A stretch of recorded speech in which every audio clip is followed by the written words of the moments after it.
자, 그러면 두 번째 발표로 넘어가도록 하겠습니다. 두 번째 발표는 역시 부산대학교 이병인 교수님을 모시고 환경위기 어떻게 극복할 것인가라고 하는 주제.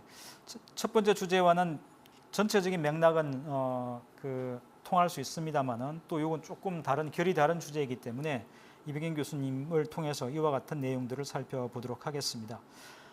이병현 교수님께서는 서울시립대학에서 환경공학을 전공하고 박사학위를 받으셨습니다. 그리고 미국 오레곤 주립대에서 초빙 교수를 하셨고 부산대 생명자원과학대 학장과 그리고 조교정 환경위원회 부위원장 등을 역임하셨습니다. 사찰 환경 연구, 사찰 환경의 보존과 관리 등 여러 편의 저서가 있으시고요. 현재 부산대학교 바이오 환경 에너지 학과 교수로 재직 중이십니다. 그러면 이병현 교수님을 모시고 환경위기 어떻게 극복할 것인가라고 한 주제 발표를 청해 듣도록 하겠습니다. 발표 부탁드리겠습니다. 예, 반갑습니다. 부산대학교 이병인 교수입니다. 오늘 저는 환경위기 어떻게 극복할 것인가, 지구환경위기 현황과 불교의 실천에 대해서 말씀드리도록 하겠습니다.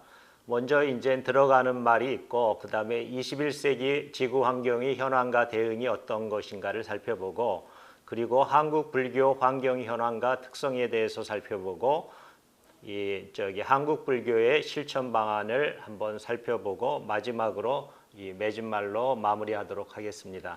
먼저 들어가는 말로서 이 지구환경 위기는 1960년대 말부터 제기되어 왔습니다. 그래서 1972년 6월 5일 스웨덴 스톡홀름에서 하나뿐인 지구라는 주제로 국제연합 인간환경회의를 기점으로 구체화되어 왔습니다.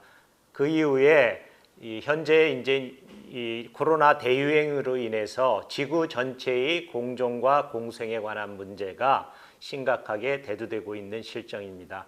이런 실정에서 앞에서 말씀드렸듯이 저는 여러분들에게 지구환경의 생존과 관계된 주요한 지구환경 문제의 현황과 그리고 한국 불교의 기후환경 현황과 특성을 살펴보고 그에 대한 대책을 통해서 지구촌의 이 공생과 보존 방안에 대한 것을 살펴보도록 하겠습니다. 먼저 두 번째로 21세기 지구 환경의 현황과 대응이 어떠한 것인가를 우리가 살펴보도록 하겠습니다. 지금 현재 21세기 지구 환경의 현황은 매우 암울한 현실이라고 판단되고 있습니다. 지구온난화 문제로 인해서 기후변화라든가 오존층 파괴라든가 사막화라든가 생물종의 멸종이라든가 자원 고갈과 유해 폐기물 문제 등 다양한 문제들이 제기되고 있고 최근에 이 중에서도 특히 주요한 문제로 대두되고 있는 것이 기후변화와 생물 다양성 그리고 지구 환경 전체의 지속 가능성에 대한 문제점이 제기되고 있습니다. 그럼 지구환경 문제점에서 대표적인 기후변화에 대해서 살펴보도록 하겠습니다. 기후변화는 최근에 전 지구적으로 일어나고 있는 폭풍과 홍수, 가뭄과 산불 등 이러한 것은 우리나라뿐만이 아니라 세계 각국에서 일어나고 있는 재난이라고 생각이 됩니다. 그런 면에서 기후변화의 심각성에 대해서 우리들은 충분히 인식해야 되고 그에 대한 대응책을 강구해야 할 시점이라고 봅니다.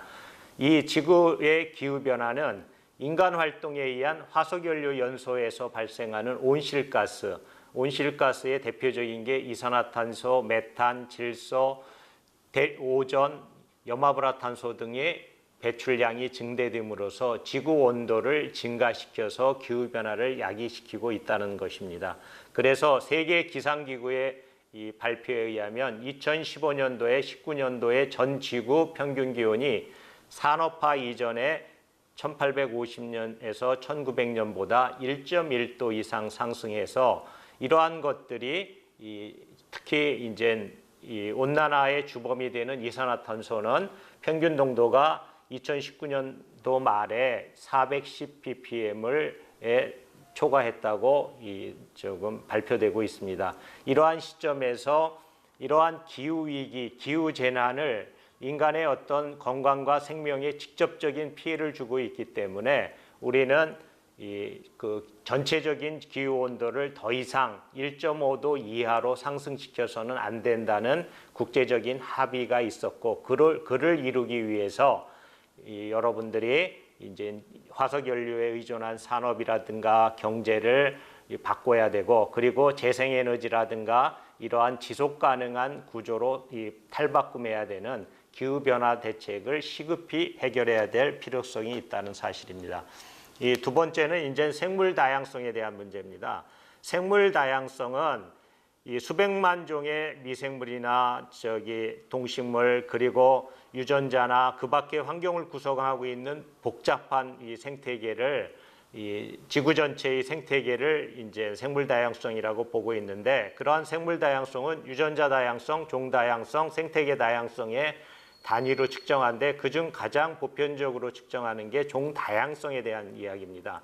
그런데 지금 지구상에 존재하는 종 다양성의 측정치는 200만에서 1조까지 다양하게 지금 제시되고 있습니다. 지금 표 1에서 살펴보듯이 현재 확인된 이 기록된 생물종이 전 세계 지구상에 174만 종이 기록되고 있고, 우리나라 같은 경우에는 5만 827종이 기록되어 있습니다. 그런데 이러한 생물종들은 이 확인된 생물종보다 더 많은 생물종들이 사실은 우리가 확인되지도 못한 상황에서 멸종되어 가고 있다는 사실이죠. 이러한 야생동물의 멸종 원인은 서식지 파괴나 악화, 그리고 남획이라든가 침입종의 영향이라든가 먹이 부족이라든가 우발적인 포획 등으로 이제 보고되고 있고, 그런 면에서 이러한 생물 다양성을 보존하기 위한 다양한 조치들이 취해져야 한다는 것이죠. 그와 같은 것은 생태계의 보존과 복원, 그리고 기후 변화에 대한 이 감세, 그리고 오염, 외래 침입종 남획을 감축하는 것, 이러한 지속 가능한 이 보존 대책이 수립되어야 한다는 것이 필요하다는 거고요. 그리고 이제 세 번째가 환경 오염과 지속 가능성의 확보 문제입니다. 1980년 이후 우리는 이 식물자원, 동물자원, 화석 용료, 광물, 건축 재료 등 이러한 물질의 소비량이 무려 15% 이상 증가했습니다. 이러한 재생 가능하거나 재생 불가능한 이 자연으로부터 채취한 것들이 매년 600억 톤 추출하다는 것이 이 1980년 이후에는 2배로 늘었고, 그에 따라서 온실가스 배출량도 2배, 세계 평균 기온도 0.7도 이상으로 상승하고 있다는 점입니다. 그리고 매년 3, 4억 톤의 중금속과 용재 등 독성 폐기물이 생태계로 버려지고 있고, 해양의 플라스틱 오염은 무려 10배나 늘고 있다는 사실이고, 이러한 인간 활동의 영향으로 자연 생태계 47%가 사라지고 있다는 사실입니다. 그래서 세계적인 과학 전문지인 네이처에서는 이미 우리는 기후 임계점이라는 이 상황에 도달했다는 것을 강조하고 있습니다. 이러한 것들이 생각했던 것보다 더 일어나고 있고, 이로 인한 큰 영향을 미치고 있고, 잠재적으로 지구에 돌이킬 수 없는 변화를 만들어내고 있다는 점에서 지구 전체의 지속 가능성을 파괴하고 있다는 사실을 우리들은 확인하고 있다는 겁니다. 그래서 기존과 같은 무한정으로 확장하는 경제 개발로 인한 환경 오염이나 자연 폐해를 감당할 수 없으니까 지구가 받아들일 수 있는 환경 용량 이상의 환경 파괴 현상을 더 이상 정당화할 수 없다는 사실입니다. 그래서 이 지구 전체의 환경 용량을 한정되어 있으므로 이 환경 용량 범위 내에서 지구 전체를 유지해가는 이러한 지속 가능성에 대한 이 개발 전략이 필요하다는 것을 이야기하고 있습니다. 그렇다면 이러한 지구 환경에 대한 국제적 대응은 어떠해 왔는가? 우리 계속 살펴봤듯이 이런 지금 벌어지고 있는 환경 문제는 어느 한 지역이나 국가만의 문제가 아니라 전 지구인의 생존에 관계된 문제로 대두되고 있기 때문에 이러한 어떤 문제를 처음으로 제기한 것이 60년대 로마 클럽에서 제기한 제1차 보고서인 성장의 한계라는 보고서입니다. 기존과 같은 것으로 우리는 더 이상 성장하는 경제 개발을 추구할 수 없고, 이제 지구 전체를 생각하는 환경 보존을 우리는 변화해 가야 한다는 먼저의 첫 번째 보고서가 시작이 됐습니다. 그로 인해서 1972년에 국제연합 민간환경회의가 열렸고 그 다음에 1987년에 환경과 개발에 관한 세계위원회가 열려서 우리 공동의 미래라는 보고서를 발표하고 여기에서 환경적으로 건전하고 지속가능한 개발이라고 하는 이 ESSD라고 하는 Environmental Sound Sustainable Development라는 이 개발 전략이 수립이 됩니다. 그리고 1989년에 여러분이 잘 아시는 세계적인 시사 주간지인 타임지에서 매년 올해의 인물 대신 올해의 혹성이라는 타이틀로 위기에 처한 지구를 선정해서 화석연료 연소로 인한 온실효과와 기상이변 현상, 오존층 파괴 문제, 산성비, 무분별한 열대우림 파괴, 방사능 오염 등 지구 환경 문제를 진단하였습니다. 그리고 스웨덴 72년도 인간환경회의를 기념해서 20년이 경과한 1992년 브라질의 리우에서 리우 환경회의라고 하는 유엔 환경 개발 회의가 열려서 지구 환경 보존 원칙을 규정하는 리우 선언과 리우 선언의 실질적인 이행을 위한 실천 강령인 의제 20일, 아젠다 21을 채택해서 각국에서 그리고 각 단체에서 이러한 지구적 규모의 어떤 환경을 해결하기 위한 노력을 경주할 것을 강조했습니다. 그렇다면 우리 지금 현실적으로 우리 한국에 있어서 우리 21세기 한국 불교의 환경 현황과 특성은 어떠한 것들이 있는가? 그것에 대해서 살펴보도록 하겠습니다. 오늘날 환경 보호는 한국 불교는 지구 환경 보호를 위한 중요한 자산들로서 이 수승한 환경 친화적 가르침과 생활 양식 그리고 물리적 공간으로서 양호한 생態 환경의 이 사찰 보존지, 사찰림을 포함한 사찰 보존지를 가지고 있습니다. 그 중에서도 한국 불교가 이 환경 보호를 위해서 긍정적으로 기여할 수 있는 자산은 첫째가 불교적 친환경적 가르침과 생활 용식이고 둘째는 한국 불교의 친환경적 전통 그리고 셋째는 한국 불교가 가지고 있는 복합 유산적 가치라고 생각이 됩니다. 그럼 이러한 세 가지에 대해서 살펴보도록 하겠습니다. 첫 번째는 불교의 친환경적 가르침과 생활 양식입니다. 불교의 가르침은 기본적으로 이 수필 종교로서 불교의 친환경적 가르침은 매우 다양하고 많습니다. 다만 현실적인 적용과 실천을 우리는 어떻게 구현해 갈 것인가 하는 문제라고 봅니다. 그런 의미에서 불교의 친환경적 가르침은 연기법에 잘 나타나고 있고 그런 의미에서 이 불교의 친환경적 가르침에서 요즘에 우리가 적극적으로 고려해야 될 것은 불살생의 생명 존중 사상과 의정부리의 자연관이 이 지구 환경 보존을 위한 이 기본적인 가르침으로서 큰 기여를 할 수 있을 것이라고 봅니다. 그런 면에서 이러한 우리가 가지고 있는 불교적 장점을 가지고 있는 가르침과 생활 양식을 지금 현재 환경 보존을 위해서 어떻게 되살릴 수 있을 것인가, 구현할 수 있는 것인가에 대한 관심을 경주할 때라고 생각이 됩니다.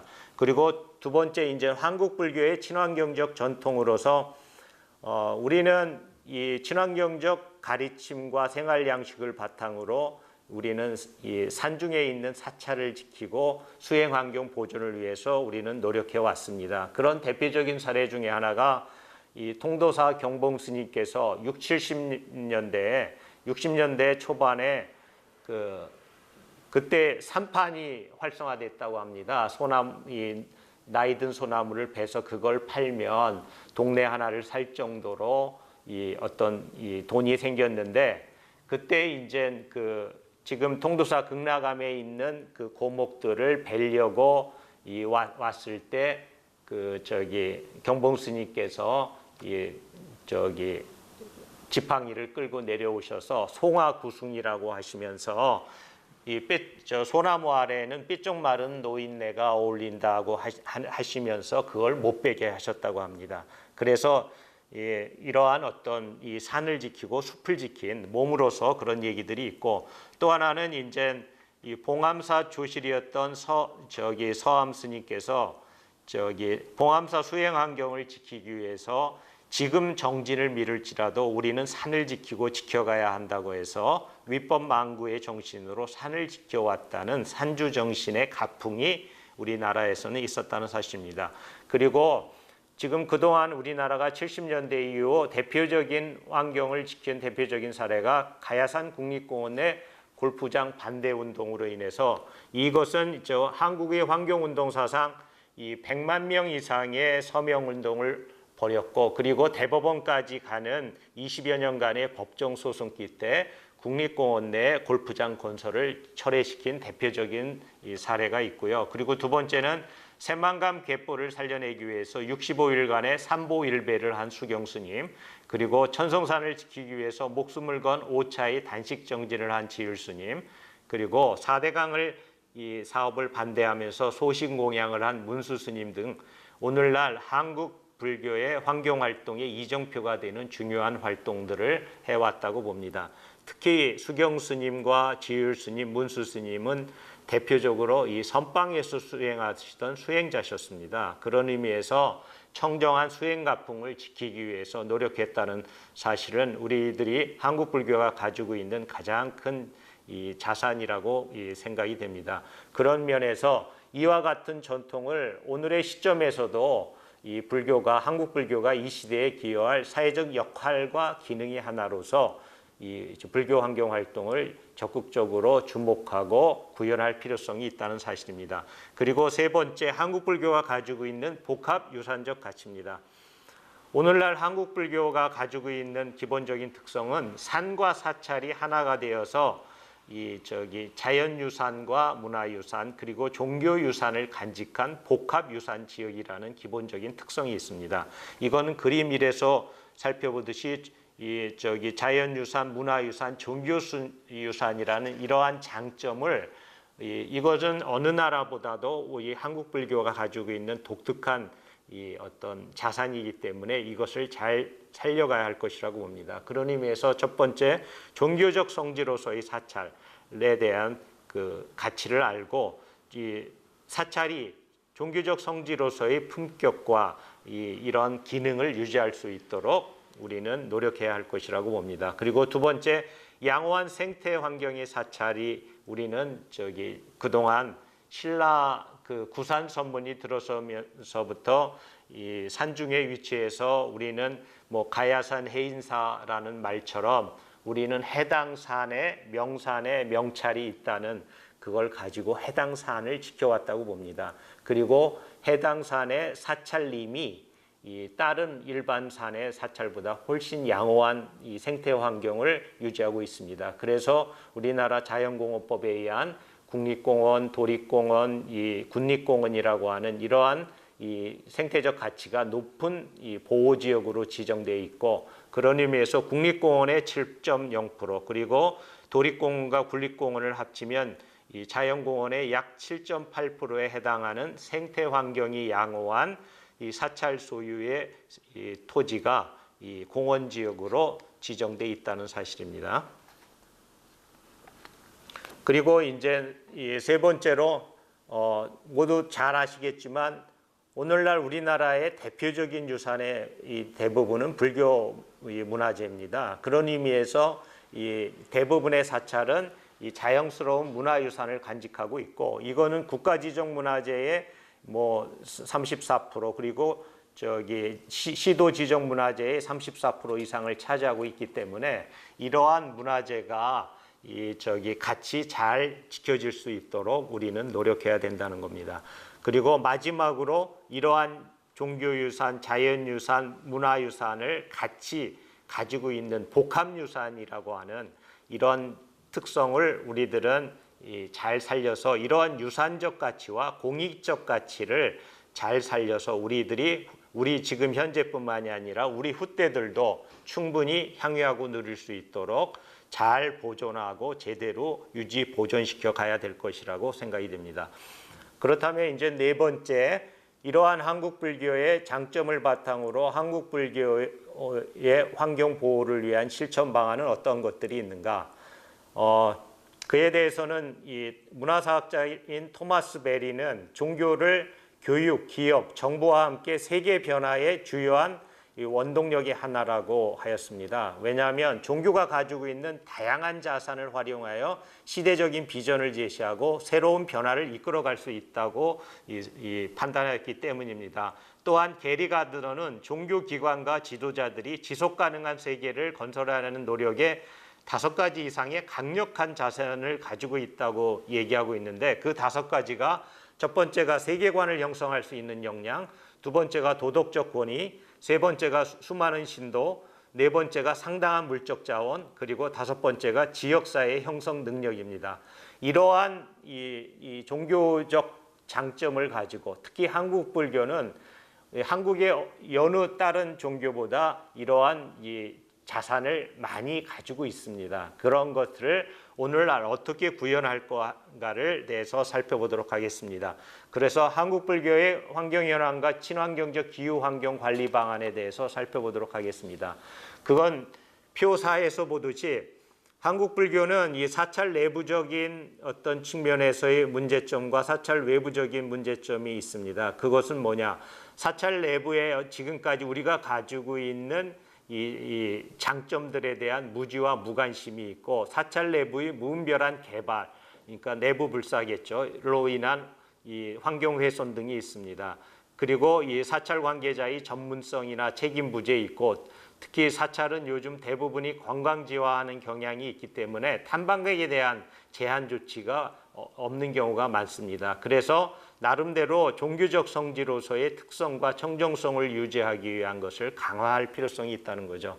그리고 사찰 외부적인 측면에서 보면 외부적 개발 사업에 대한 정보가 부재하고 무관심이기 때문에 종교 간, 지역 간 또 연대가 부족합니다. 그런 의미에서 우리들은 이걸 강화해서 나름대로 이제 불교 환경 활동을 적극적으로 우리는 실천해 갈 필요성이 있다고 봅니다. 그런 의미에서 구체적인 이 실천 방안으로서 표 5에서 살펴보듯이 이 가치적 그리고 제도적, 기술적 이 접근 방안에 대해서 살펴보면, 우리가 불교적 이 친환경적 가르침을 바탕으로 한 친환경적 환경윤리를 정립하고 기본 원칙과 친환경적 생활과 수행을 하는 것이 필요하다는 거죠. 그리고 제도적 접근으로는 불교에 대한 이 사찰에 대한 우리 어떻게 사찰을 잘 환경적으로 건전하게 지켜갈 것인가 하는 대책을 우리가 생각하고 이걸 보존해 가야 된다는 거죠. 그런 의미에서 기술적 접근 방안으로는 이제 환경 기본 계획이나 어떤 목표 기준이나 특히 사찰 내 환경 지출 시설을 설치하거나 그리고 관련 자료집을 발간하거나 하는 이런 어떤 방안들에 대해서도 검토해 봐야 된다는 거죠. 그리고 종합적으로 우리가 살펴보면 이제 한국 불교가 사찰의 자주권, 주체성을 확립하기 위한 지금까지 잘 지켜왔듯이 우리는 지켜가야 할 책임이 있고, 이러한 산주 정신을 회복하고 사찰의 청정성을 확립하기 위한 이런 특히 유산 관리에 관한 자연유산, 문화유산, 종교유산에 관한 이 사찰의 주도권을 확립하고 관련 국가나 지방의 정책을 선도해 갈 필요성이 있다고 생각이 됩니다. 그리고 이제 종단과 불교 시민단체에서의 역할은, 이 종단은 시민단체는 한국 불교가 가지고 있는 우리 앞에 얘기했던 복합유사전 장점과 특성을 살리는 방향으로 나아가야 할 것이라고 판단이 됩니다. 특히 이제 종단의 경우에는 특히 한국이 자연유산, 공원정책이라든가 문화유산, 문화재 관리라든가 이 보존과 관리에 대한 국가 정책을 선도해 갈 필요성이 있다고 봅니다. 그리고 환경 보존을 위한 국제적 보존 활동과 대응이 필요하다고 봅니다. 이러한 면에서는 이 한국이나 중국이나 일본, 대만들은 불교라는 공통 분모를 가지고 불교 문화 교류뿐만이 아니라 이 환경 보존을 위한 이 실천 사업으로 같이 조직화해서 실질적인 이 지구 환경 보존 활동을 해가면 나름대로 큰 기여를 할 것이라고 생각이 됩니다. 그리고 이제 네 번째, 우리 21세기 불교계 사부대종의 국토지구 청정 운동이 일어나야 할 것이라고 생각이 됩니다. 오늘날 우리 한국의 불교 환경은 불교가 가지고 있는 장점을 이 시대에 되살리는 구체적인 실전 활동으로 우리는 펼쳐나갈 필요성이 있다고 봅니다. 그런 의미에서 불교의 친환경적 가르침과 생활 양식, 그리고 우리 한국 불교가 가지고 있는 복합유산으로서의 이런 가치를 잘 살리는 관리가 이루어져야 되고, 그런 의미에서 이제 우리가 이 어느 종교건 그 시대가 필요한 시대적 역할과 사명이 있다고 봅니다. 그런데 그 시대적 역할과 활동을 제대로 하지 못했을 때는 그 종교적 역할과 생명력을 상실하게 된다고 봅니다. 환경에 관해서도 지금 전 세계는 기후 환경에 대한 이 대처가 지금 추진되고 있는 입장에서 불교계 내부에서도 불교적 장점을 가지고 불교적 자산을 활용하는 이 불교 환경 활동이 일어나는 것이 필요하다고 봅니다. 그런 의미에서 우리는 구체적인 실전으로서 지구 환경 보존과 공생을 위한 실전 활동으로서 21세기 불교계 사부 대중이 가지고 있는 이 불교적 장점을 국토 또는 지구 청정 운동이라는 운동으로 좀 특화시켜서 구현함으로써 지금 우리가 사는 이 국토, 우리가 사는 지구를 청정한 국토로 만들어 가야 될 것이라고 봅니다. 이상을 이제 바탕으로 해서 이제 마무리하도록 하겠습니다. 앞에서 말씀드렸듯이 오늘날 진행되고 있는 지구 환경 문제는 이제 전 지구의 생존에 관계된 문제로서 기후 변화나 생물 다양성이나 지구 전체의 지속 가능성에 대한 문제가 필연적인 문제로 대두되고 있습니다. 그래서 지구 전체의 공존을 위해서 지구 환경에 대한 자각과 변화 그리고 이 대책을 요구하고 있습니다. 그런 의미에서 이 한국 불교는 수승한 환경 친화적 가르침과 생활 양식 그리고 친환경적 전통이 있고 특히 종교 유산과 자연 유산을 간직한 이 복합유산적 특성을 가지고 있습니다. 이러한 특성을 살려서 우리들은 우리나라의 자연문화 유산에 관한 정책을 선도할 뿐만이 아니라 더 나아가서 이 지구적 사회적인 책임을 강화하는 데 이바지할 것이라고 봅니다. 그런 의미에서 우리가 지금부터라도 우리 장점을 살리는 장점을 살리는 불교 활동이 일어나서 이 지구 전체의 공생에 이바지하기를 바라면서 제 강의를 마치도록 하겠습니다.